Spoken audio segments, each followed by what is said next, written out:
भगवान शंकर ने एक स्तोत्र लिखा है जिसका नाम है राधा सहस्त्र नाम।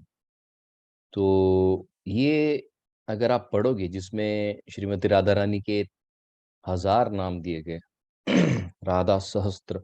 तो ये जो 1000 नाम है उनके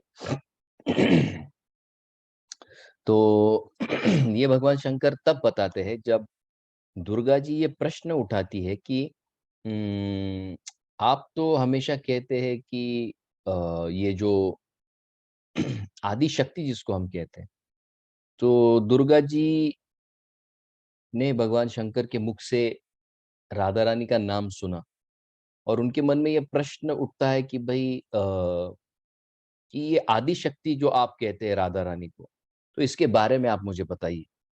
तो आप ये यूट्यूब पर भी सुन सकते हैं। इसका पीडीएफ फाइल भी अवेलेबल है यूट्यूब पर।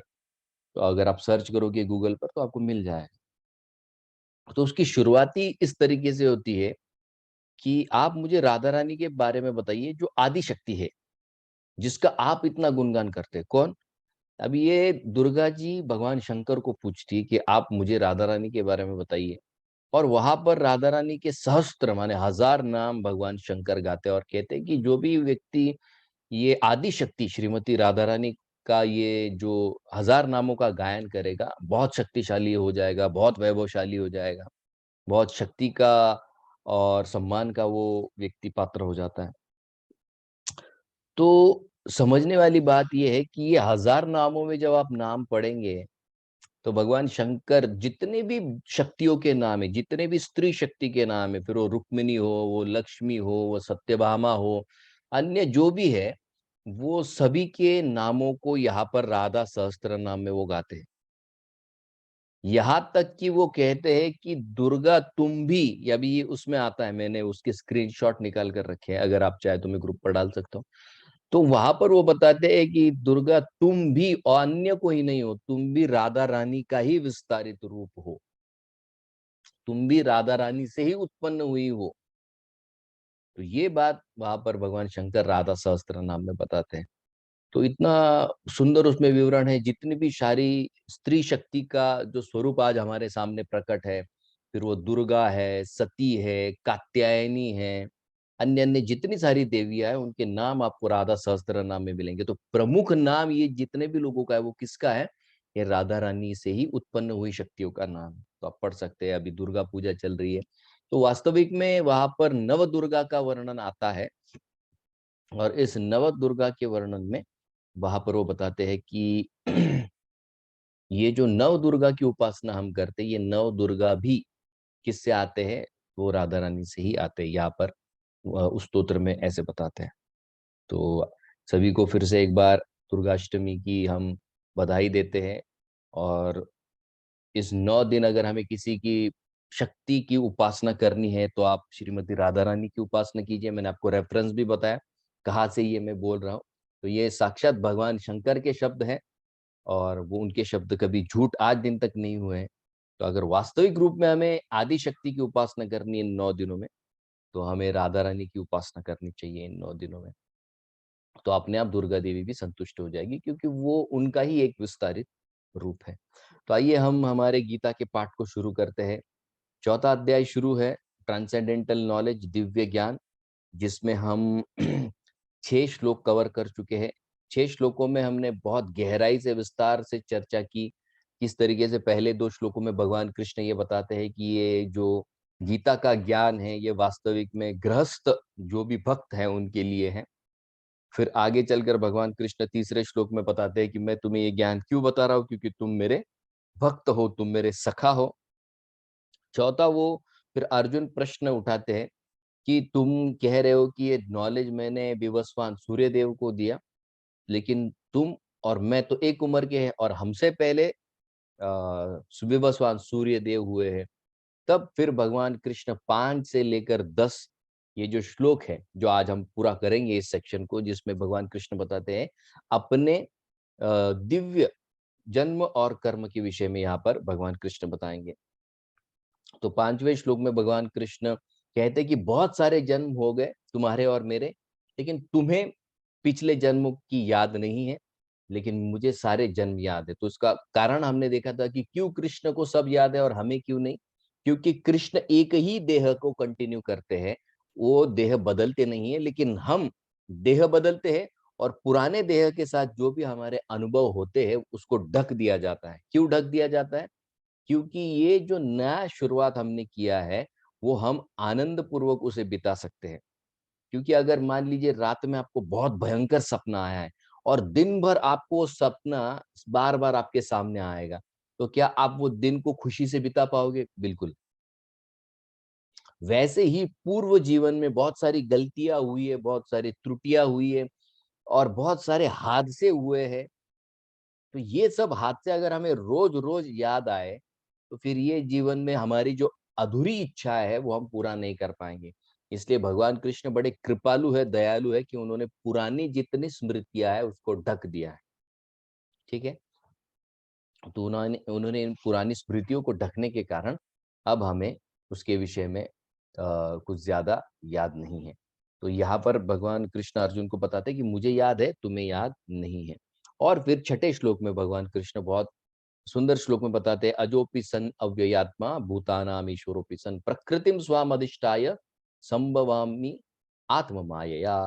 तो भगवान कृष्ण बताते हैं प्रकृतिम स्वाम अधिष्ठाय, तो ये प्रकृति मेरी जो प्रकृति है उसकी मदद लेकर संभवामी आत्म मायया, मैं यहाँ पर प्रकट होता हूँ। जैसे फिर हमने पिछले श्लोक में ये चर्चा की थी, जैसे माचिस की तीली होती, माचिस की तीली से अग्नि कब प्रकट होगी? जब उसके घर्षण के लिए कोई रफ सरफेस होता है। वैसे कृष्ण कब हमारे सामने प्रकट होंगे? जब घर्षण रूपी उनकी एक शक्ति जो है हमारे साथ होगी, तभी हम कृष्ण को, वो अग्नि को देख पाएंगे। और जैसे ही अग्नि आती है, अग्नि के साथ दो चीजें आती है, एक प्रकाश आता है और एक दाह करने की शक्ति आती है। तो जहां पर अग्नि है वहां पर ये दो शक्तियां उसी समय प्रकट होती है, अलग अलग नहीं प्रकट होती। वैसे ही कृष्ण शक्ति का सहारा लेकर खुद को प्रकट करते हैं, और जब प्रकट होते हैं तो बहुत सारी शक्तियां उनके साथ जुड़ी होती है।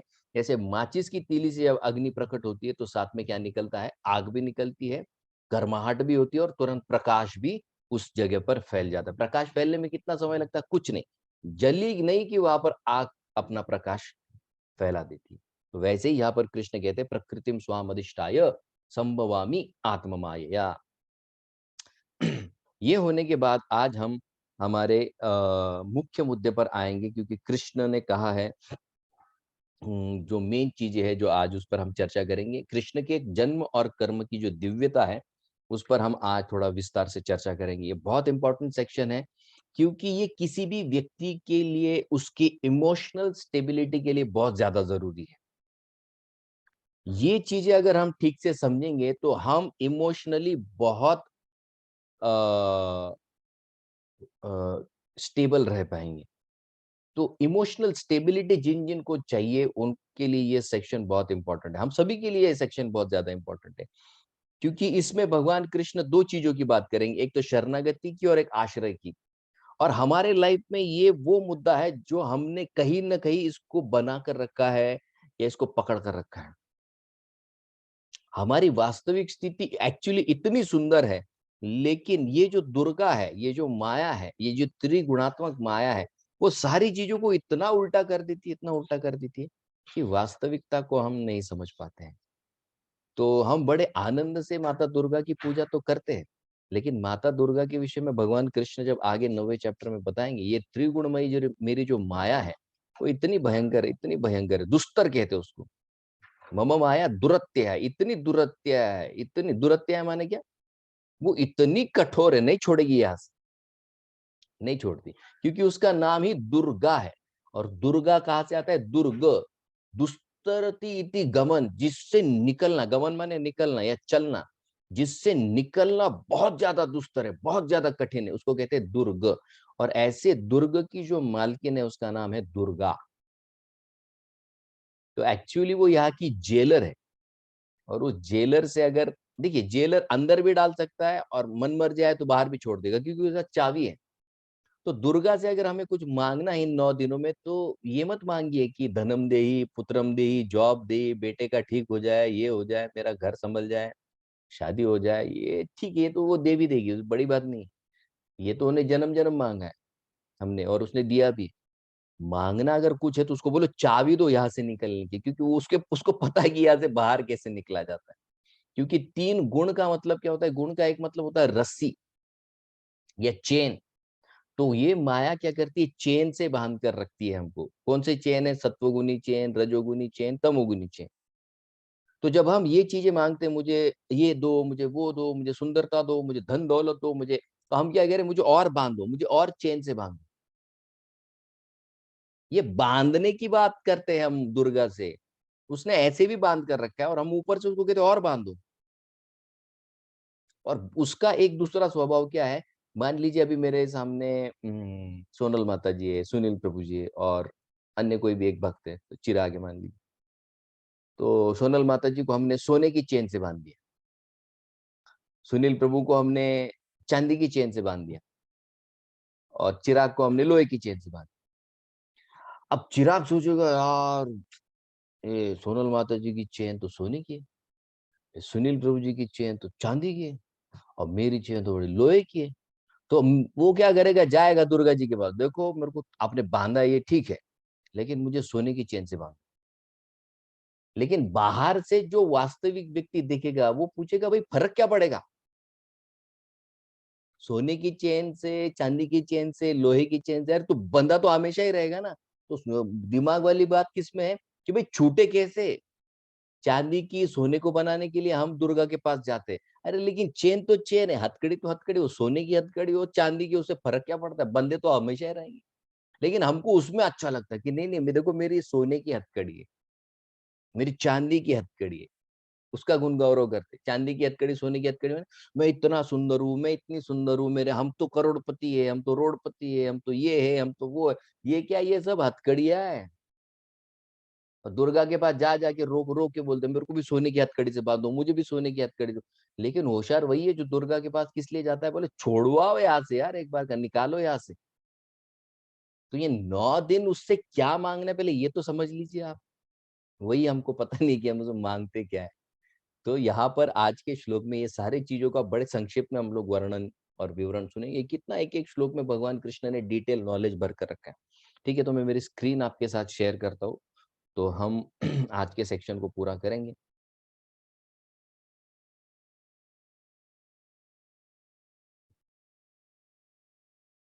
ओके, हरे कृष्णा। तो यहाँ पर मेरी स्क्रीन आपके सामने है। ये बहुत सुंदर श्लोक है यहाँ पर। अब 7वें श्लोक में भगवान कृष्ण एक बहुत इंपॉर्टेंट पॉइंट को बताएंगे।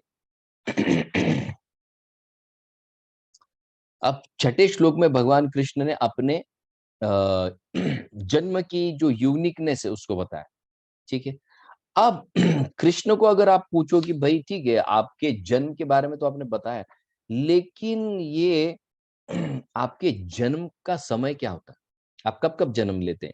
तो यहाँ कृष्ण बता रहे हैं कि कृष्ण कब कब जन्म लेते हैं।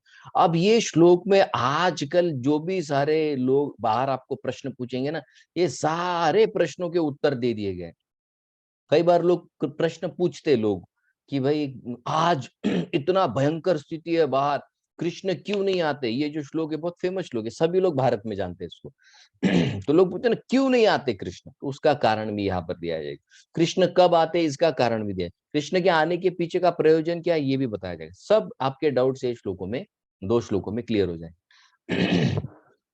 तो यहाँ पर 2 शब्द है, यदा यदा। यदा यदा का मतलब क्या होता है? जब जब। अब एक ही बार बोलते हैं ना, जब ऐसा होगा तब मैं आता हूं। तो ये जब जब की दो दो बार क्यों बात की है कृष्ण ने? जब जब ही धर्मस्य ग्लानि।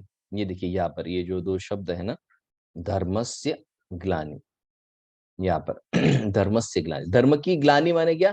धर्म में त्रुटियां आ जाती है। जैसे पहले श्लोक में हमने देखा ना, ढक गया है, वैसे धर्म कभी नष्ट नहीं होता है। धर्म को पालन करने वाले और समझने वाले लोग लुप्त हो जाते हैं, उसको कहा गया कि ढक गया, उसको कहते हैं ग्लानि। धर्म कभी नष्ट नहीं होता है। अगर आप कहो कि अग्नि का धर्म क्या है? जलना, नष्ट करो, नहीं हो सकता। मिर्ची को मीठा बनाओ, उसका धर्म नष्ट नहीं हो सकता। नमक का खारापन खत्म कर दो, नष्ट नहीं हो सकता। शक्कर की मिठास खत्म कर दो, क्योंकि उसका धर्म है, उसका नेचर है। उसी तरीके से यहाँ पर का जो नेचर है उसको हम निकाल नहीं सकते। ठीक है, तो यहाँ पर कह रहे धर्मस्य ग्लानि, हाँ लेकिन वो धर्म ढका जा सकता है। तो वो यहाँ पर ढक गया है। भवती भारत, भारत माने यहाँ पर अर्जुन को कहा जा रहा है। अभ्युत्थानम, अभ्युत्थानम माने क्या? बढ़ना। किसका बढ़ना? अधर्मस्य। जब अधर्म बढ़ जाता है तदा, यदा के साथ क्या आता है? तदा। जब जब, तब तब। तो जब माने यदा, तब माने तत्, तदा। आत्मानम सृजामि, सृजामि माने क्या? मैं खुद को प्रकट करता हूं। अहम, अहम माने कृष्ण कह रहे कि मैं सारी दुनिया के सामने प्रकट होता हूं। कब? जब जब, तब तब।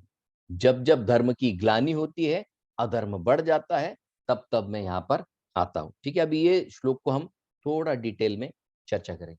अब यहाँ पर कृष्ण जो कहते हैं यदा यदा, जब जब, तो जब जब माने क्या? दो चीजों को के बारे में बता रहे। जब जब माने सही समय आने देना पड़ता है कृष्ण के अवतार होने के लिए। और दूसरा, जरूरत बहुत होनी चाहिए। एकदम डायर इमरजेंसी होनी चाहिए, तभी कृष्ण सामने आएंगे। तो उदाहरण के साथ भी आगे हम समझने की कोशिश करेंगे इसको। तो दो चीजें क्या है? राइट टाइम और बहुत ज्यादा जरूरत है, इसलिए दो शब्द इस्तेमाल किए, यदा यदा।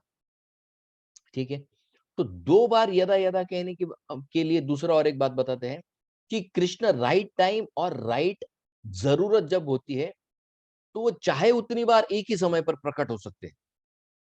आप बोलेंगे प्रमाण दो, इसका एग्जाम्पल दो, आप बताएंगे आपको।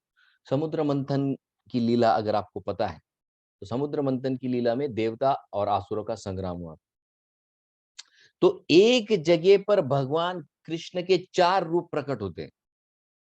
सबसे पहले जब देवता और असुर समुद्र मंथन के लिए तैयार होते हैं, तो भगवान कृष्ण जो है वो अजीत के रूप में देवताओं के साथ मंथन करते हैं। वहां पर सबसे पहला अवतार होता है। दूसरा, अब वो माउंटेन तो लेके आए, वो माउंटेन स्टेडी नहीं रह रहा है, तो भगवान कृष्ण ने दूसरा अवतार लिया, कच्छप माने टॉर्टोइज। वो नीचे गया तो एक प्लेटफॉर्म मिला, और उस प्लेटफॉर्म पर अभी वो माउंटेन स्टेडी हो गया। स्टेडी हो गया मतलब स्टेडी करना पड़ेगा, क्योंकि कछुए की ऐसी, ऐसा होता है ना उसका पीछे का डोम, तो उस पे वो स्टेडी नहीं रहेगा, तो उसको बैलेंस करना पड़ेगा। तो भगवान ऊपर सहस्त्र बाहु के रूप में हजार हाथों के साथ वहां बैठ गए, और जब भी ऊपर नीचे होता था तो बैलेंस करते थे दोनों हाथों से। जैसे बाल्टी लेके आप चलते हैं ना, तो एक हाथ साइड में होता है और एक हाथ से बाल्टी होती है, बैलेंस करते। तो सहस्त्र बाहु के रूप में तीसरा होता है। और चौथा, अभी सब समुद्र मंथन हो गया, सब कुछ हो गया, लेकिन क्या हुआ? सारे आसुर लेकर भाग गए, किसको? अमृत को। तो वहां पर भगवान कृष्ण का चौथा अवतार हुआ, मोहिनी। तो जब जब जरूरत है, एक समय चाहे उतने अवतार भगवान कृष्ण लेंगे, क्योंकि जरूरत उस तरह की है। ओके, अब दूसरा मुद्दा, अधर्म की वृत्ति और धर्म का नाश क्यों होता है? सबसे पहले ये इंपॉर्टेंट मुद्दा है कि व्यक्ति इतने अपने स्टैंडर्ड से नीचे क्यों गिरते जाता है। तो इसके लिए सबसे एक ही इंपॉर्टेंट मुद्दा है जो यहां पर बताते हैं, स्ट्रॉन्ग अट्रैक्शन फॉर मैटर। किसी भी वस्तु के लिए जहां पर बहुत ज्यादा आकर्षण उत्पन्न हो जाता है, अपने आप व्यक्ति गलत ट्रैक पर चला जाएगा, अपने आप चला जाएगा। वो अट्रैक्शन के कारण उसको सही गलत की जो सोच है वो ढक दी जाती है। ये हमने तीसरे चैप्टर में भी देखा, वो सही पॉइंट हम यहाँ पर ले रहे हैं। ओके, तो यहाँ पर ये जो भौतिक जगत को प्रकट किया गया, इस यूनिवर्स को जो क्रिएट किया गया है, तो भगवान कृष्ण जैसे एक पुरुष और एक स्त्री विवाह के पश्चात जब एक साथ आते हैं तो एक संतान की उत्पत्ति होती है। वैसे ही प्रकृति और भगवान जब एक साथ आते हैं तो सृष्टि की निर्मित होती है। जैसे एक स्त्री और पुरुष एक साथ आने के बाद एक संतति की उत्पत्ति होती है। और ये प्रकृति कौन है? ये प्रकृति को दूसरा नाम शास्त्र देते हैं दुर्गा। ये दुर्गा ही प्रकृति है। और इस सृष्टि में भगवान कृष्ण, अब आप कहेंगे दुर्गा जी तो उनकी सिस्टर है, बराबर है। तो ये जो प्रकृति है, अब भगवान कृष्ण क्या करेंगे? यहाँ पर वो रूप नहीं लेंगे, यहाँ पर वो शंभू का विस्तारित रूप करेंगे। किसके रूप में विस्तार करेंगे? यहाँ पर भगवान शंकर के रूप में यहाँ पर विस्तार करेंगे और वो भगवान शंकर माता पार्वती के साथ आकर इस सृष्टि की रचना करते हैं। ठीक है? तो ये बात यहाँ पर बताई गई कि सृष्टि की रचना कैसे की जाती है और प्रॉब्लम इस सृष्टि में क्या होता है, इस सृष्टि में जैसे हमने पहले उदाहरण क्या लिया, इनका नाम क्या है, दुर्गा। दुर्गा माने ये जो दुर्ग की कंट्रोलर है, जेल की कंट्रोलर। तो जेल में कौन आता है? जेल में वही व्यक्ति आता है जो खुद के सुख के बारे में ज्यादा सोचता है और वो खुद के सुख को पाने के लिए फिर वो कुछ भी कर सकता है। यही माइंडसेट लेकर हम इस जीवन में जी रहे हैं। कई बार लोग प्रश्न पूछते हैं, ये छोटे-छोटे बच्चे यहाँ पर जन्म लेते ही मर जाते हैं, इतनी बड़ी-बड़ी बीमारी में मर जाते हैं, इनका क्या कसूर था? सिंपल एग्जांपल है, याद रखिए हमेशा। जब भी कोई व्यक्ति जेल में आता है, तो जेल में सबसे पहले उसको क्या दिया जाता है? ड्रेस दिया जाता है, बराबर? वैसे ही वो बच्चा, ये आत्मा पर ड्रेस है। वो बच्चा माँ के गर्भ से शरीर लेकर बाहर आया है, इसका मतलब उसने कुछ गलती की है। उसी की वजह से उसको ड्रेस मिला है। बिना गलती का कैसे ड्रेस देगा कोई पुलिस ऑफिसर? वो बच्चे ने शरीर धारण किया, उसने शरीर लिया, इसका मतलब उसने गलती की। जैसे कोई व्यक्ति ने गलती की है तो उसको जेल में डालकर पहले कपड़े दिए जाते कि भाई तू जेल में है अभी समझ ले। वैसे ही जब ये शरीर लेकर हम घूम रहे हैं तो सबसे पहली बात हमारे दिमाग में क्या क्लियर होनी चाहिए? निश्चित रूप से मेरा प्रीवियस रिकॉर्ड है, तभी ये ड्रेस मिला है। फिर वो ड्रेस कुछ भी हो सकता है, कुत्ते का, बिल्ली का, छिपकली का, सुअर का, घोड़ा, हाथी, इंसान, देवता, कुछ भी। देवता भी प्रिजनर है। इतना ही फर्क है। वो थोड़े हाई क्लास प्रिजन में रहते हैं, हम लोग थोड़ा लो क्लास प्रिजन में, इतना ही फर्क है। वो भी प्रिजनर ही है। ठीक है? तो यहाँ पर वो बता रहे हैं प्रॉब्लम कहाँ से शुरू हुई अधर्म की, क्योंकि मेरे सुख के बारे में सोचो। तुम खुद के सुख के बारे में क्यों सोचते हो? मेरे बारे में सोचो। सबने मेरे बारे में सोचना चाहिए। वहां से आसक्ति बढ़ती है और जहाँ आसक्ति ज्यादा है वह अधर्म होगा और जहाँ अधर्म है वह पापाचार अपने आप बढ़ जाएगा। इसलिए धर्म के 4 पिलर है। प्लीज इसको नोट कर लीजिए। बहुत इंपॉर्टेंट है, कोई लोग इसको जानते नहीं। धर्म जो है 4 पिलर्स पर खड़ा रहता है। सत्य, शौच, दया और तप। सत्य माने ट्रुथ, शौच माने क्लीनलीनेस। वो शौच अलग, ये शुचि होता है। ओके, शुचि माने क्लीनलीनेस। तीसरा होता है दया माने मर्सी और चौथा होता है तप माने तपस्या करने का, ऑस्टेरिटी। तो ये 4 चीजों को तोड़ने के लिए 4 एक्टिविटीज है। जैसे सत्य कैसे टूटेगा, दया कैसे टूटेगी, शुचि कैसे टूटेगी और तप कैसे टूटता है। दया कैसे टूटती है? जब हम मांस खाते हैं किसी प्राणी का, किसी से कठोर वचन से बात करते, टूट गई आपकी दया, अपने आप टूट जाएगी। तो meat eating, harming somebody with words और harming somebody with to his body, उसके शरीर को या उसके मन को जहां क्षति पहुंचाई जाती है वहां दया अपने आप नष्ट हो जाएगी। ओके। दूसरा, तपस्या कैसे डिस्ट्रॉय होती है? व्यसन करने से। मोबाइल भी व्यसन है। बहुत लोगों को लगता है सिगरेट दारू ही व्यसन है, नहीं। व्यसन, मोबाइल भी व्यसन है। जो भी चीज आती है में की जाती है वो व्यसन में, उससे तपस्या अपने आप नष्ट हो जाती है। इसलिए कई बार बच्चे पूछते हैं ना मेरी पढ़ाई नहीं होती। पढ़ाई ये तपस्या में आता है। तपस्या तब होगी क्योंकि आपने क्या किया है, आपकी तप करने की जो शक्ति है वो चली गई। सत्य, जुआ खेलने से, गैम्बलिंग, सत्य अपने आप टूट जाएगा। और शुचि कैसे जाती है? अवैध स्त्री पुरुष के आकर्षण से शुचि अपने आप नष्ट हो जाएगी।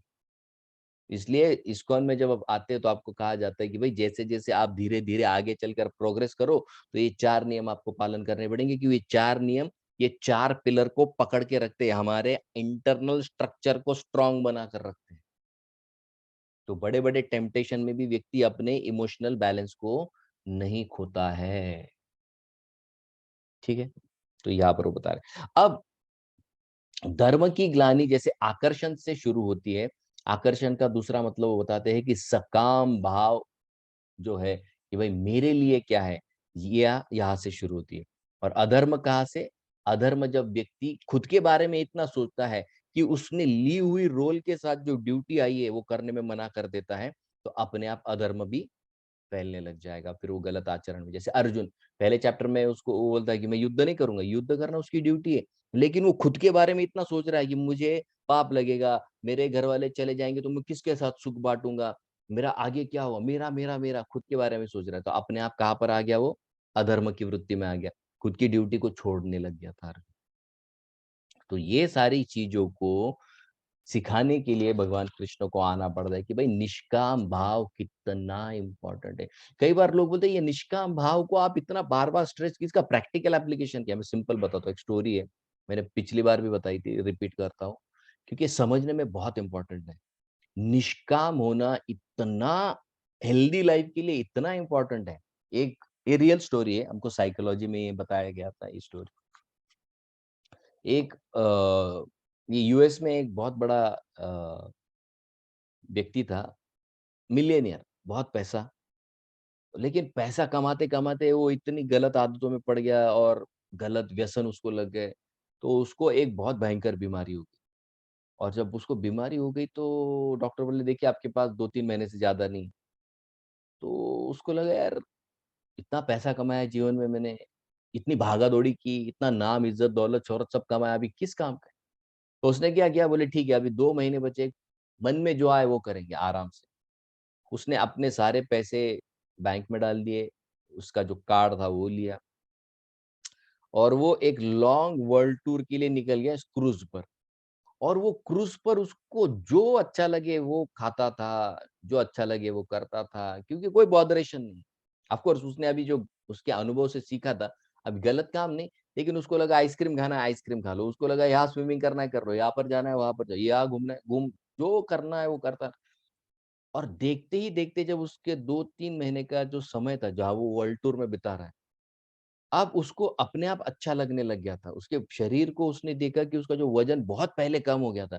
अब उसने देखा कि वज़न भी बढ़ रहा है, शरीर भी स्वस्थ हो रहा है। तो फिर उस वो वापस डॉक्टर के पास गया और डॉक्टर के पास जब गया, तब डॉक्टर ने कहा कि आपकी बीमारी अभी रही ही नहीं है, बहुत थोड़ी-सी बाकी, वो भी चली जाएगी। जो एक व्यक्ति 3 महीने में मरने वाला था, वो जीने लग गया। क्यों? क्योंकि इतना जो प्रेशर था, मुझे करोड़पति बनना है, मुझे सक्सेसफुल बनना है, मुझे ये बनना है, मुझे अच्छा ही दिखना है, मुझे इतने लाइक्स चाहिए, उतने लिस्ट, मुझे जीवन में ये नहीं मिला। ये सकाम भाव इतना प्रेशर क्रिएट करता है, इतना प्रेशर क्रिएट करता है, व्यक्ति नहीं जी सकता है, रात की नींद खो देता है, क्योंकि अटैचमेंट है। और जहाँ पर ये अटैचमेंट है, आप कैसे सुख से जी पाएँगे? नहीं जी पाएँगे सुख से। इतना प्रैक्टिकल है निष्काम होना। कि उस व्यक्ति जो मरने वाला था, उसकी सेहत ठीक हो गई। आप सोचिए। इसलिए कृष्ण निष्काम भाव को सिखाने के लिए बार-बार अवतार लेते हैं, लेकिन आने के लिए क्या होना पड़ता है, वो टाइम बराबर होना चाहिए, एकदम परफेक्ट टाइम होना चाहिए। आप कहते हैं अभी क्यों नहीं आते? चलो एक एग्ज़ाम्पल से लेते हैं, समझते हैं। गाँव में लड़ाई-झगड़े हो गए, ओके? एक गाँव है, वहाँ पर लड़ाई-झगड़े हो गए। आप किसको बुलाओगे? पुलिस को बुलाओगे कि आर्मी को बुलाओगे? ऑब्वियसली पुलिस पुलिस को बुलाएँगे, कि आर्मी को क्यों नहीं बुलाएँगे आप? क्योंकि वो झगड़ा बहुत छोटा है, उसके लिए आर्मी की ज़रूरत नहीं है। वैसे ही अभी की जो कंडीशन है, वो 1 आध 2 व्यक्ति अगर उसको आप सशक्त बना देंगे, उतना भगवान उसको शक्ति दे देंगे, तो आराम से हो सकता है ये सब कुछ। इसलिए वहाँ पर कृष्ण के आने की ज़रूरत नहीं है। जब स्टैंडर्ड इतने लो हो जाते कि कृष्ण के आए बगैर काम नहीं होने वाला है, तब फिर कृष्ण आते हैं। जैसे एक आध गाँव में कंडीशन इतनी खराब हो गई कि पुलिस से भी नहीं हो रहा है, महाराष्ट्र पुलिस से भी नहीं हो रहा है, तब जाकर फिर इंडियन आर्मी को बुलाया जाता है और जब इंडियन आर्मी आती है तो क्या होता है, सिर्फ आवाज़ बंद, घर से बाहर निकला कि गोली मार देंगे। वैसे ही कृष्ण तभी आते हैं जब स्टैंडर्ड बहुत ज़्यादा गिर जाते हैं। इसलिए क्या कहा है, जब, यदा-यदा ज़रूरत कितनी है, उसके अनुसार कृष्ण आते हैं। ठीक है? अब हम दूसरा श्लोक लेंगे जहाँ पर और विस्तार से इस बात की चर्चा होगी कृष्ण के अवतार के बारे में। ओके? अब ये है हमारा 8वाँ श्लोक।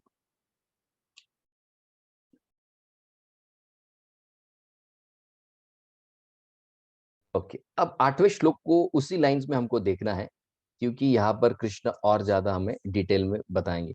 तो अब ये कृष्ण ने ठीक है बताया कि मैं आऊँगा, तो और क्या-क्या आपके प्रयोजन हैं आने के? तो यहाँ पर देखिए कृष्ण और उसको डिटेल में यहाँ पर डिस्क्राइब करेंगे। परित्राणाय साधूनां विनाशाय च दुष्कृताम्। साधुओं का परित्राण करने के लिए, साधुओं को बचाने के लिए, और दुष्कृति, कृति माने एक्शन, दुष् माने खराब, जो खराब एक्शन करता है उनका विनाश करने के लिए कृष्ण आते हैं। तीसरा, धर्म संस्थापनार्थाय, धर्म की संस्थापना करने के लिए कब आते हैं? संभवामि युगे युगे, हर युग में कृष्ण आते हैं। ठीक है, तो ये जनरल इसका अंडरस्टैंडिंग है इस श्लोक का। अब यहाँ पर दो लोगों के बारे में विशेष चर्चा है, साधु और दुष्कृति, जो लोग साधु वृत्ति के हैं और जो लोग गलत काम में जुटे हुए। ओके, अब साधुओं का रक्षण क्यों करना है भाई आपको? कृष्ण, अगर आप कृष्ण को पूछो, साधुओं का रक्षण क्यों करना है? क्योंकि साधु जो है वो कृष्ण का काम करते हैं, प्रचार करने का काम ये साधुओं का होता है। फिर साधु माने खाली लाल कपड़े वाला नहीं, वो गृहस्थ भी हो सकता है और साधु भी हो सकता है। ओके, तो दोनों को साधु कहा गया। तो साधु का काम क्या है? कृष्ण के काम को पूर्ण करना, धर्म का प्रचार करना, धर्मों का पालन करना। देखिए, साधु मतलब क्या? वो पहले पालन करेगा फिर बताएगा। खाली बोलने वाले को साधु नहीं कहते, जो पालन भी करता है और जो सिखाता भी, उसको कहते हैं साधु। अच्छा, साधु का डेफिनेशन बताइए, जैसे ये एक बताया मैंने, जो कृष्ण ने बोला है उसको पालन करेगा और अपने लाइफ में फॉलो करेगा और दूसरों को सिखाएगा। दूसरा डेफिनेशन सुनिए, बहुत इंपॉर्टेंट है, और यही पर सारे हमारे लाइफ के प्रॉब्लम्स की जड़ है। साधु कौन है और असाधु कौन है? साधु वो होता है जो लाइफ के परमानेंट एस्पेक्ट्स को ज्यादा अटैच्ड होता है, और जो व्यक्ति शॉर्ट टर्म टेम्पररी चीजों को अटैच रहता है वो असाधु बन जाता है। तो साधु माने कौन? साधु माने वो व्यक्ति जिसका फोकस परमानेंट पर है, और असाधु कौन है? जिसका फोकस टेम्पररी पर है। और स्टार्टिंग में हमने क्या देखा? इच्छा कहाँ से उत्पन्न होती है? जहां पर टेम्पररी को ज्यादा प्रोमिनेंस दिया जाता है लाइफ में। हमारे सारे प्रॉब्लम्स की जड़ यहां पर है। हम उस एक छोटे इवेंट को इतना प्रोमिनेंस दे देते, इतना प्रोमिनेंस देते कि पूरी लाइफ के इवेंट्स को हम भूल जाते। जैसे अभी परसों, कल की ही बात है, तो कल आर्मी की भर्ती थी मुंबई में, मुंब्रा में। तो हमारे दो स्टूडेंट्स भी वहां पर गए। उन्होंने वाकई में बहुत मन लगाकर, एक साल से बहुत मेहनत की, उन्होंने बहुत मेहनत की। जाने से पहले मंदिर आए, बोले प्रभु जी हमारा कल आर्मी का एग्जाम है, तो आप कृपया हमारे लिए प्रार्थना कीजिए। मैंने कहा, ठीक है, आप लिए मैं प्रार्थना करता हूँ। गए, और मैं फिर 2 दिन प्रोग्राम के लिए चला गया दूसरे गाँव। जब मैं वापस आया आज दो सुबह, तो उस लड़के का वो ऐसे जो इमोजी होता है ना, रो रहा है, ऐसे धार बह रही है, उसे धार बह, ऐसे 10-20 उसने वो भेजे, धार, आंखों से धार, आंखों से धार। और नीचे एक स्टेटमेंट लिखा था, सब खत्म हो गया प्रभु जी। क्या लिखा है नीचे? सब खत्म हो गया। सब खत्म हो गया मतलब वो एग्जाम में वहां पर फेल हो गया, फेल हो गया मतलब सिलेक्शन नहीं हुआ उसका। अब जीवन का एक हिस्सा है वो, एक पार्ट है। उस पार्ट को इतना प्रोमिनेंस दे दिया, इतना प्रोमिनेंस दे दिया कि कल से जब वो लड़का आया है, आज तक अभी तक रो ही रहा है, रो ही रहा है, रो ही रहा है। उसके दोस्त का मुझे मैसेज आया, ब्रो जो वो हैंडल नहीं कर पा रहा है, he is not able to accept. क्यों? क्योंकि उस छोटे सी चीज को उसने इतना प्रोमिनेंस दे दिया, इतना इंपॉर्टेंस दे दिया कि आने वाले लाइफ में उसको कुछ नहीं दिखाई दे रहा है, क्योंकि वो देख ही नहीं पा रहा है। क्योंकि उस एक चीज से इतना अटैचमेंट है, इतना अटैचमेंट है कि बाकी की अच्छी अच्छी चीजों को भी भूल गया। और यही सारी चीजें हम रिलेशनशिप में भी करते हैं। मुझे एक व्यक्ति से इतनी आसक्ति है, इतनी आसक्ति, अगर वो व्यक्ति खराब निकला है, उसने मेरे साथ कुछ किया, या वो व्यक्ति मुझे छोड़कर चला गया, तो फिर मुझे भगवान भी नहीं अच्छे लगते, मुझे दुनिया भी नहीं अच्छी लगती। साधु, असाधु। साधु कौन? जो परमानेंट की तरफ ध्यान देता है, टेम्पररी को छोड़ देता है, क्योंकि ऐसी कई सारी टेम्पररी फेजेस आएंगी। और असाधु कौन है? जो टेम्पररी को लेकर बैठता है, परमानेंट को भूल जाता है, वो असाधु है। इतना सिंपल डेफिनेशन गीता देती है। ठीक है, तो यहाँ पर वो बता रहे हैं कि भाई हमको साधुओं के रक्षण के लिए कृष्ण आते हैं, और दुष्कृति जो वैसे भी है वो असाधु है, क्योंकि वो शॉर्ट टर्म पे उनका फोकस है। अब कोई प्रश्न पूछो तो अरे लेकिन फिर तो यहाँ पर तो कृष्ण गड़बड़ कर रहे हैं ना, क्या गड़बड़ कर रहे हैं? एक को प्रमोट कर रहे और दूसरे को ठिकाने पे लगा रहे भगवान, ये तो गलत है ना, तो भगवान कैसे हुई है? तो उसमें समता बुद्धि नहीं, कृष्ण दूसरे चैप्टर से समता बुद्धि समता बुद्धि, तो यहाँ पर समता तो दिख नहीं रही कृष्ण की, एक को प्रमोट कर रहे और एक को डिमोट कर रहे, ऐसे कैसे? इस मुद्दे को थोड़ा क्लियरली समझिए। बाहर के लोग अक्सर यही प्रश्न पूछते हैं कि कृष्ण राक्षसों को क्यों मारते हो, अपने भक्तों को ही बड़ा करते? नहीं, बात ऐसी नहीं। भगवान कृष्ण के रक्षण का डेफिनेशन बहुत अलग है और हमारे रक्षण का डेफिनेशन बहुत अलग है। इसलिए हम क्या करते हैं, कॉन्फ्लिक्ट कर देते हैं और कृष्ण को गलत समझते हैं। फिर कई बार लोग बोलते हैं मुझे कृष्ण भी नहीं चाहिए, उसकी भक्ति भी नहीं चाहिए, मुझे भक्त भी नहीं चाहिए, भक्तों का संग भी नहीं चाहिए, मैं अकेला ही बेहतर हूं, मैं भक्ति छोड़ दूंगा। क्यों ऐसी बात करते हैं भक्त? क्योंकि वो एज इट इज चीजों को नहीं समझ रहे हैं। तो यहाँ पर कृष्ण के रक्षण की पहले डेफिनेशन समझ लीजिए, वो बहुत ज्यादा इंपॉर्टेंट है। क्योंकि जब तक कृष्ण की डेफिनेशन से हमारी डेफिनेशन नहीं मैच होगी, हम कृष्ण से कनेक्ट नहीं कर पाएंगे। और जब तक कृष्ण से कनेक्ट नहीं कर पाएंगे तो निष्काम कर्म योग कैसे होगा? और जब तक योग नहीं है तो कृष्ण से हम मिलेंगे कैसे? ओके, तो यहाँ पर रक्षण का जो भाव है कृष्ण का, वो आपको प्रेम की, लव की लेंस से देखना पड़ेगा। जैसे कोई लड़का लड़की एक दूसरे से प्रेम करते हैं, वो लड़का जब तक उस लड़की को ठीक से नहीं समझेगा, रिलेशन नहीं बनता है। और जब तक वो लड़का लड़की को ठीक से नहीं समझता है, वो रिलेशन नहीं टिकेगा। वैसे ही जब तक हम कृष्ण को ठीक ठीक नहीं समझेंगे, कृष्ण की बातों को ठीक ठीक नहीं समझेंगे, तब तक हम कृष्ण से ठीक से कनेक्ट नहीं कर पाएंगे। ये रिलेशनशिप का और एक प्रिंसिपल है। रिलेशनशिप मतलब क्लैरिटी होनी चाहिए। सामने वाला व्यक्ति लड़का हो लड़की है, कैसे है ये मुझे एज इट इज पता होना चाहिए और मुझे एज इट इज उसको एक्सेप्ट करना है।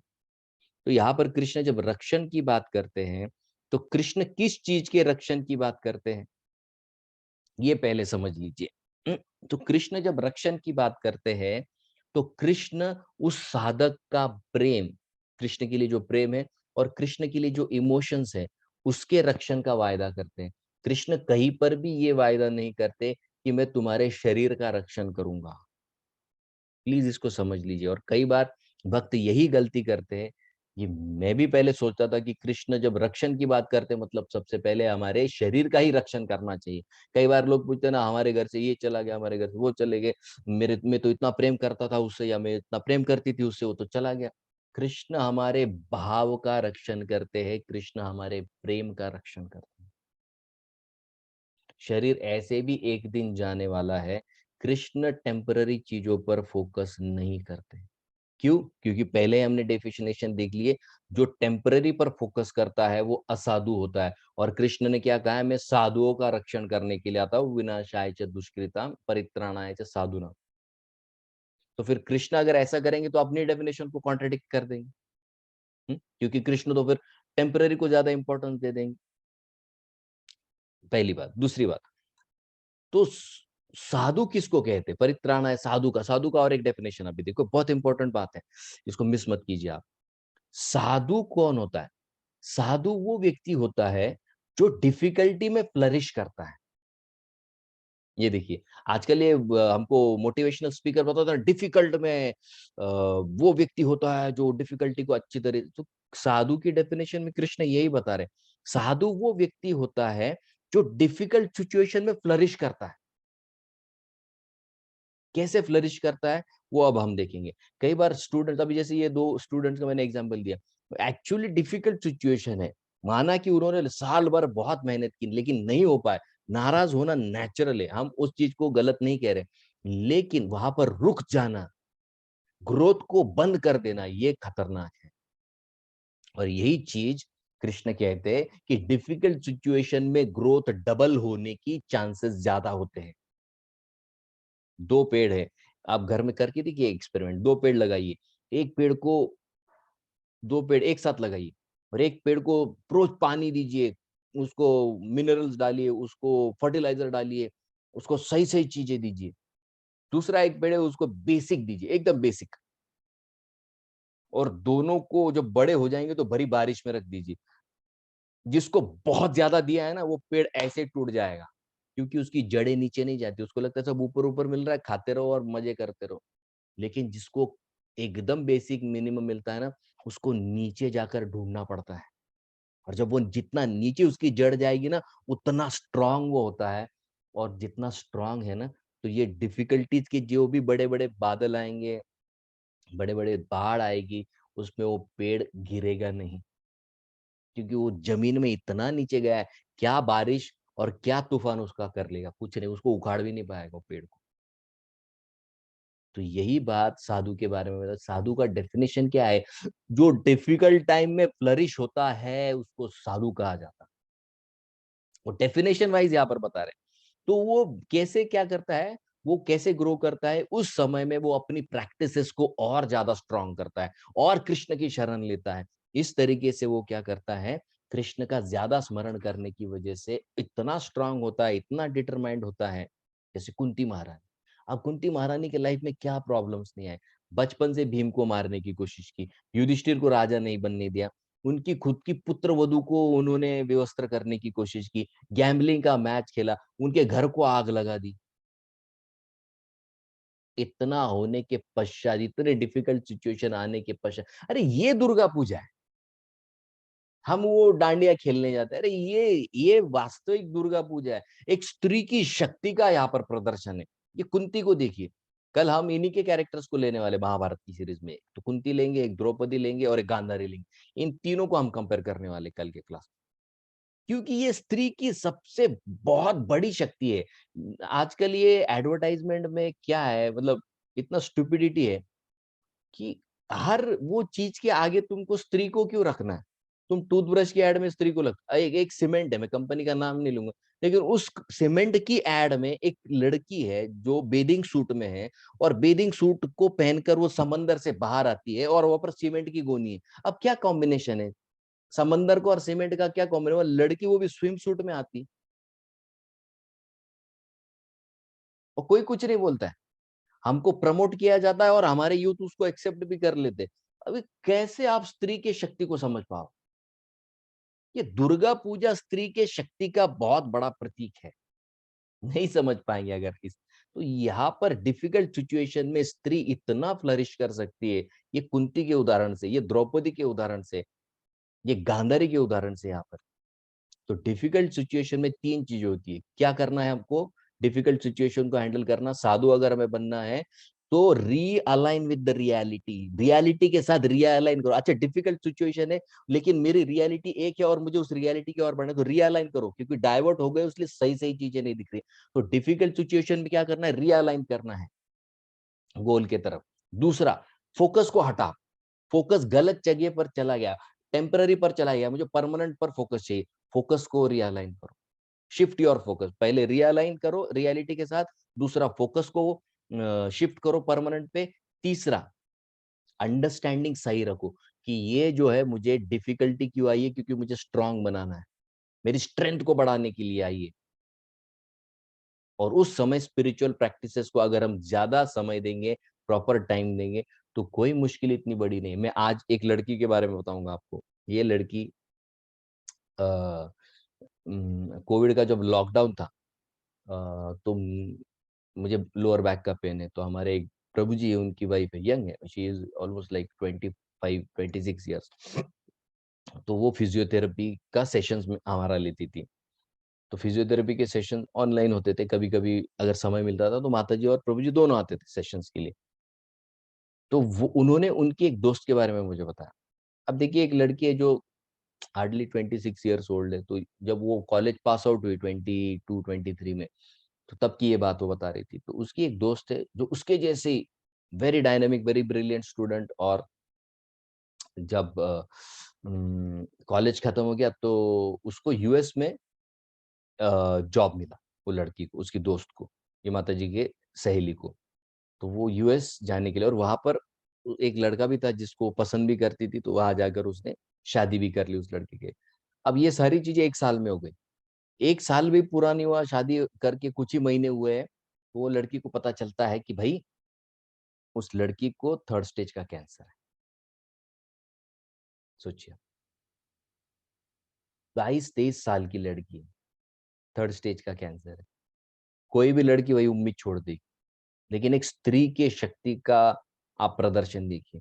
वो लड़की ने हिम्मत नहीं छोड़ी, वो लड़की ने हिम्मत नहीं छोड़ी। उसने केमोथेरेपी भी ली, उसने रेडिएशन भी लिया, सारे बाल झड़ गए, उसकी स्किन डार्क हो गई। अब 23 साल की लड़की, इतनी युवा है, सोचिए उसके उस पर क्या बीतती होगी उस समय में। लेकिन उसने सोचा कि मुझे एक काम, अभी ये देखिए निष्काम का पावर आप देखिए। उसको लगा कि यार मुझे इतनी तकलीफ हो रही है, दुनिया में तो कितने सारे लोग होंगे जिनको ये तकलीफ होगी। तो उसने फेसबुक पर और इंस्टाग्राम पर उसका एक पेज चालू किया, और वो जो जो इमोशंस को एक्सपीरियंस करती थी, जो जो चीजें वो अपने लाइफ में कर रही थी, उसको वो डालती थी। और जब वो डालती थी रोज रोज रोज, तो कई सारे लोग धीरे धीरे कनेक्ट होते गए। तो वो कहते कि मुझे भी ऐसी तकलीफ होती है, अभी मैं क्या करूं। तो उनको काउंसलिंग करती थी, वो उनसे बात करती थी, उनको कनेक्ट करती थी। जब वो दूसरों को इतनी मदद करते गई, तो आप यकीन नहीं मानेंगे, ये जो डॉक्टर, हमारी जो फिजियोथेरेपिस्ट है, उसने हमको बताया कि बस कुछ ही महीनों में वो लड़की पूरी ठीक हो गई। आज वो कैंसर सर्वाइवर है, and she is guiding thousands and thousands of people who are suffering from cancer online. करती है उनको हेल्प। ये निष्काम का पावर है। यही तो सिखाने कृष्ण आते हैं। ऑफ कोर्स यहाँ पर एक पार्टी है, कृष्ण से कनेक्शन यहाँ पर इतना नहीं है, तो वो अधूरा है। बट देखिए, एक जस्ट निष्काम भाव की कितनी शक्ति हो सकती है। तो यही तो हमको करना है ना, डिफिकल्ट सिचुएशन। और दूसरा कृष्ण क्या करते हैं? विनाशाय च दुष्कृताम। जो लोग शास्त्र में नहीं मानते, फिर उनको कृष्ण क्या करते हैं? उनकी मति को ठीक लगते हैं। लेकिन आप कहेंगे कि भाई कृष्ण ने तो सम होना चाहिए, क्योंकि सभी कृष्ण के बच्चे बराबर है, सभी कृष्ण के बच्चे। लेकिन मान लो एक घर में दो बेटे हैं, एक अच्छा बिहेव करता है, एक बुरा बिहेव करता है। और बुरा बिहेव करने वाला अच्छे बिहेव करने वाले को अगर तकलीफ देने लग जाए, तो पिता क्या करेंगे? बच्चे को झापड़ नहीं देंगे।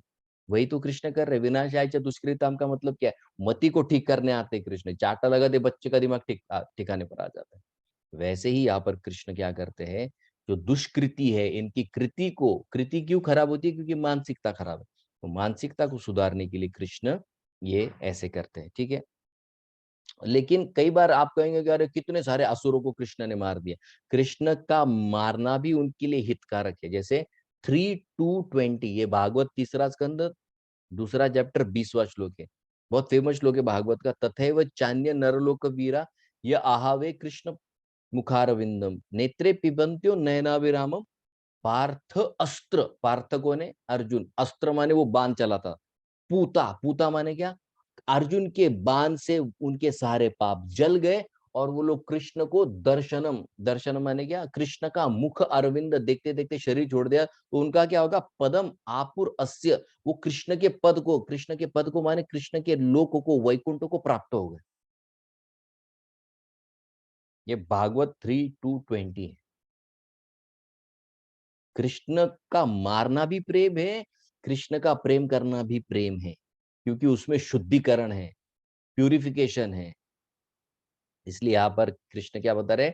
सत महात्मा जो है, जो व्यक्ति, वो धर्म की स्थापना में कृष्ण की मदद करते हैं। और दुष्टों का विनाश माने कृष्ण क्या करते हैं? कि कृष्ण उनकी मति को सुधारते हैं। तो फिर जैसे और एक उदाहरण लेते हैं। तो फिर आपने, जैसे हमने स्टार्टिंग में कहा कि भक्त है, तो फिर कृष्ण को आने की क्या जरूरत है? भक्त भी कर लेंगे? नहीं। एग्जाम्पल लेते, एक डॉक्टर है, उसका कंपाउंडर है। अब ये कंपाउंडर जो है, ये क्या क्या करेगा? ड्रेसिंग करेगा, इंजेक्शन देगा, दवाई देगा, ऊपर ऊपर की चीज। लेकिन अगर सर्जरी करना है, तो कंपाउंडर कभी सर्जरी नहीं करता, पेशेंट ही मर जाएगा वो करेगा। तो सर्जरी के लिए डॉक्टर ही लगता है, क्योंकि वो काम इतना बड़ा है, वो बहुत टेक्निकल काम होता है। वैसे ही असुरों का विनाश करना ये भक्त नहीं करते, कृष्ण को पर्सनली आना पड़ता है। क्यों आना पड़ता है? क्योंकि कुछ लोग बिल्कुल मानने के लिए नहीं तैयार होते।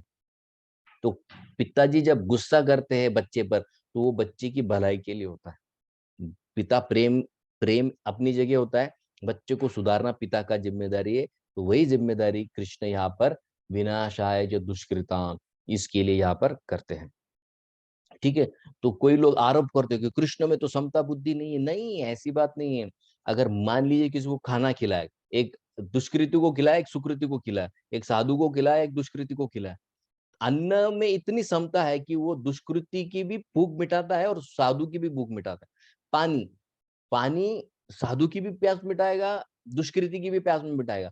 सांस जब लेते हैं, वायु दोनों को संतुष्टि देता है, सूर्य का प्रकाश दोनों को ताप देता है, चंद्र की शीतलता दोनों को शीतलता देती है। अरे इन 5 एलिमेंट्स में इतनी समता बुद्धि है, और कृष्ण कहते हैं ये एलिमेंट्स मुझसे आते, तो ये समता बुद्धि कृष्ण में नहीं होगी क्या? निश्चित रूप से होगी। कृष्ण में समता बुद्धि है। अगर डेड एलिमेंट्स में इतनी शक्ति है समता की, तो कृष्ण से जो उत्पन्न है उनमें शक्ति नहीं होगी क्या? निश्चित रूप से होनी ही है।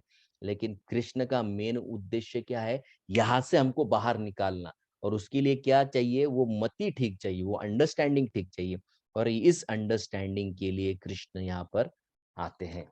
ओके, तो ये हमें बहुत क्लियर होना चाहिए कि कृष्ण का जो अवतार है वो हमारे माइंडसेट को ठीक करने के लिए, खाली कृष्ण को हमें तकलीफ देनी है इसके लिए नहीं, कृष्ण यहाँ पर आते हैं।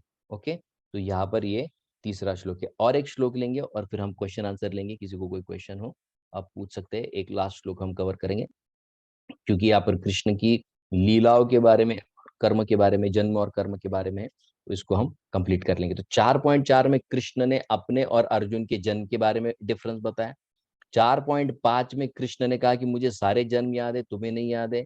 6 में कृष्ण ने कहा कि जीव का जन्म कर्म से होता है, मेरा जन्म मेरी इच्छा से होता है। 7 और 8 में जीव जो है उसके बंधन का कारण बताया है, आकर्षण, भौतिक चीजों का आकर्षण उसे यहाँ बांध कर रखता है। लेकिन कृष्ण उसी आकर्षण को तोड़कर उसे यहाँ से बाहर निकालते हैं। ओके, तो हमारा सबसे मेन लाइफ का प्रॉब्लम क्या है? Attraction to the temporary. Krishna का गोल क्या है? अट्रैक्शन क्रिएट करना परमानेंट के लिए, ये कृष्ण का गोल है। ठीक है, अब कोई पूछेगा कि ठीक है भाई, आप कृष्ण के बारे में इतना बता रहे हैं कि कृष्ण का जन्म ऐसा है, ये है, वो है, फायदा क्या होगा? लोग बोलते हैं ना मेरे लिए क्या है, फायदा क्या है इसमें? तो कृष्ण अभी यहाँ पर फायदा बताएंगे। जन्म कर्म च मे दिव्यम एवं यो वेत्ति तत्वतः त्यक्त्वा देहम पुनर्जन्म न एति नैति मामेति स्वर्जुन। कृष्ण कहते हैं मेरा जो जन्म है और मेरा जो कर्म है कैसे है? दिव्य। एवं यो व्यक्ति तत्व, तो व्यक्ति माने जानना, तत्व तो एज इट इज जो कोई व्यक्ति समझता है। त्यक्त्वा देहम, जब वो शरीर छोड़ेगा तो क्या होगा? पुनर्जन्म न एति, उसका फिर से जन्म नहीं होगा। क्या होगा? मामेति, वो मेरे पास वापस आ जाएगा। ओके, तो यहाँ पर कृष्ण जो है अपने दिव्यता का प्रदर्शन कर, कृष्ण का जन्म भी दिव्य है, कृष्ण का कर्म भी दिव्य है। दिव्य का मतलब क्या? उसमें शुद्धि प्रदान करने की शक्ति, प्यूरिफाइंग। जैसे डेटॉल होता है ना, हाथ पर 2 बूंद डालो प्यूरिफाई हो गया। जैसे हम लोग कोविड में करते थे ना, सैनिटाइजर, इतना सैनिटाइजर की डालते वो हो जाता है 99% जर्म्स खत्म। तो दिव्यता का मतलब क्या है? प्यूरिफाइंग एलिमेंट है। कृष्ण के बारे में जब सुनते हैं, कृष्ण के बारे में जब गाते हैं, कृष्ण के बारे में, कृष्ण को जब देखते हैं, इन सभी चीजों में क्या है? प्यूरिफाइंग करने की शक्ति है। और जहां पर प्यूरिफिकेशन है वहां पर वास्तविकता एज इट इज दिखने लगती है। माने जब व्यक्ति को बहुत खांसी है, वो भी नॉर्मल स्टेट नहीं, दवाई लेगा तो क्या होगा? प्यूरिफाई हो जाएगा, माने इन्फेक्शन चला जाएगा। इन्फेक्शन जैसे चला जाएगा, वापस गला ठीक हो जाएगा, वापस गा सकता है, बोल सकता है। पेट खराब हो गया, भूख ही नहीं लगती, दवाई लेगा पेट ठीक हो जाएगा। इतनी भूख लगती है बाद में, बाप रे, उसको लगता है यार कहाँ चली गई थी भूख। भूख अंदर थी लेकिन ढक चुकी थी। वैसे ही हम शुद्ध है, लेकिन अब कवरिंग होने के कारण क्या है? हम नहीं समझ पाते। तो कृष्ण की लीला से ये प्यूरिफिकेशन हो जाता है। ओके, तो 2 चीजें यहाँ पर कृष्ण बता रहे, जन्म और कर्म। तो जैसे कृष्ण ने चौथे इसमें दिखाया कि भाई मेरा कर जन्म कैसे दिव्य है। जैसे भगवान कृष्ण जब जेल में जन्मे तो उन्होंने अपने माँ को चतुर्भुज रूप दिखाया, तो पता चल जाता है कि ये भगवान है, वो उनको भी समझ गया। कृष्ण की जो कर्म है वो भी बहुत प्योर है। जैसे वैकुंठ में चतुष कुमार गए, थे ब्रह्मवादी, निराकारवादी, लेकिन कृष्ण के चरणों की तुलसी सूंघते ही वो साकारवादी हो गए। कर्म भी पावरफुल। अब यहाँ पर एक प्रश्न आता है, अर्जुन ने तो कृष्ण के कर्म के बारे में बताया था, कर्म के बारे में पूछा था। नहीं, अर्जुन ने कृष्ण के जन्म के बारे में पूछा था ना, सूर्य देव के रिलेशन। तो यहाँ पर कर्म के बारे में क्यों बता रहे कृष्ण बार बार? खाली जन्म के बारे में बोल के छोड़ देना चाहिए था ना। तो कृष्ण यहाँ पर बता रहे हैं कि मेरे कर्म भी दिव्य है, मेरा जन्म भी दिव्य है। हाँ ना, लेकिन हमने तो आपको खाली जन्म के बारे में पूछा, कर्म के बारे में क्यों बताया? सिंपल बात बता, क्योंकि कृष्ण यहाँ पर बताना चाहते हैं कि जीव का यहाँ का जन्म कभी भी शुद्ध नहीं हो सकता। माँ के गर्भ में जब बच्चा होता है, बहुत शुद्ध जगह नहीं हो, माँ जो खाती है वही बच्चा खाता है, और माँ के जठर की अग्नि के साथ बच्चा चिपका रहता है, तो बच्चे को दाह महसूस होती है। बच्चा वो जहां पर रहता है माँ के घर में, वहां पर सारे छोटे छोटे कीड़े होते हैं जो बच्चों को काटते हैं। बच्चों को नींद नहीं आती, कभी कभी दिन भर वो ऐसे ही पड़ा रहता है वो। ये पीड़ादायी है जगह। तो हमारा जन्म कभी दिव्य नहीं हो सकता। लेकिन कृष्ण कहते हैं मेरे कर्म जैसे दिव्य है ना, वैसे तेरे भी कर्म दिव्य हो सकते हैं। और यही मानवीय जीवन का ध्येय है, कर्म में दिव्यता लाना, कर्म से इम्प्योरिटी निकालना। इम्प्योरिटी क्या है? फल की इच्छा, मेरे लिए कुछ चाहिए, मेरे लिए कुछ चाहिए। रिलेशनशिप का आज सबसे बड़ा प्रॉब्लम क्या है? दोनों लड़का लड़की बोलते मेरे लिए क्या है, हस्बैंड वाइफ बोलते मेरे लिए क्या है, और झगड़े चालू होते। कोई भी रिलेशनशिप लॉन्ग टर्म अगर चलाना है तो उसको निष्काम सेल्फलेस ही चलाना पड़ेगा, अन्यथा वो नहीं टिकेगा। और यही बात यहाँ पर कृष्ण बोलते हैं कि ये जो इम्प्यूरिटी है, इम्प्यूरिटी क्या है? फल की इच्छा, ममता, मेरे लिए क्या है, मेरे लिए क्या है, ये इम्प्यूरिटी है। और दिव्यता क्या है? निष्काम भाव से कर्म करना, ये प्यूरिटी है। कृष्ण कहते हैं मैंने जैसे इस संसार में जब मैं प्रकट होता हूँ, मेरे लिए नहीं होता हूँ, मेरे भक्तों के उद्धार के लिए, मेरे भक्तों के साथ आदान प्रदान करने के लिए। वैसे ही तुमको क्या करना है अर्जुन? तुमको तुम्हारे कर्म को शुद्ध करना है, कर्म को दिव्य करना है। और जब तुम इन कर्मों को दिव्य कर दोगे तो क्या होगा? त्यक्त्वा देहम पुनर्जन्म, फिर तुम्हारा पुनर्जन्म नहीं होगा और तुम मेरे पास वापस आ जाओगे। तो यहाँ पर कृष्ण क्या कह रहे हैं? कर्म ही बंधन का कारण है। तो इन कर्मों को ही अगर हम शुद्ध कर दे, शुद्ध करना माने क्या? उसमें की ममता, अहमता, मेरे लिए क्या, ये निकाल देना, तो अपने आप कर्म शुद्ध हो जाएंगे। और जैसे कर्म शुद्ध हो जाएंगे, कृष्ण की तरह हमारे भी कर्म दिव्य हो जाएंगे और हम यहाँ से बाहर निकल सकते हैं। ओके, हरे कृष्णा।